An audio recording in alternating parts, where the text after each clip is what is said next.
बिस्मिल्लाहिर्रहमानिर्रहीम। अस्सलाम वालेकुम। मैं आपकी होस्ट इरम खान। आज का मेरा मौजू है, हम हर हफ्ते एक नए मौजू के साथ हाज़िर होते हैं। आज का मेरा प्रोग्राम है आज की बात, और मेरा मौजू है आइस। आइस एक ऐसा नशा है जो बहुत जानलेवा है। मैं अपना ये प्रोग्राम तमाम कॉलेज में, स्कूल्स में, यूनिवर्सिटीज़ में, प्रोफेसर्स में, वालिदैन में, चौक चौराहों में और आला हुकाम तक भी पहुंचाना चाहती हूँ। तमाम घरों तक पहुंचाना चाहते हैं ताकि ये मौजी मर्ज़ से निजात हासिल हो सके।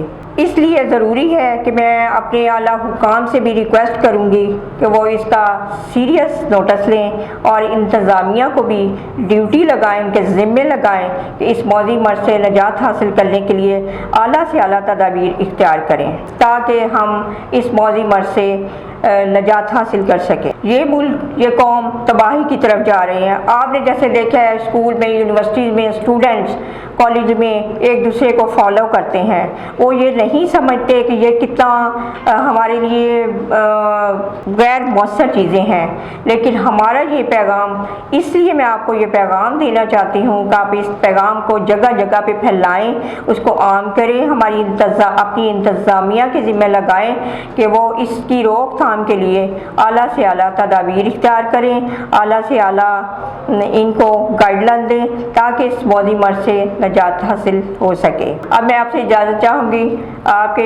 मुझे उम्मीद है कि आपने मेरा ये पैगाम बहुत अच्छे गौर से सुना होगा, और आप तक मेरा पहुँचाने का मकसद भी यही था कि आप इसे गौर से सुनें, इसको आवाम तक फैलाएं, स्टूडेंट तक फैलाएं, वालिदैन तक पहुँचाएँ, घरों तक पहुँचाएँ, ताकि हम इस मौजी अमराज से छुटकारा हासिल कर सकें। तो प्रोग्राम के साथ हाजिर होंगी।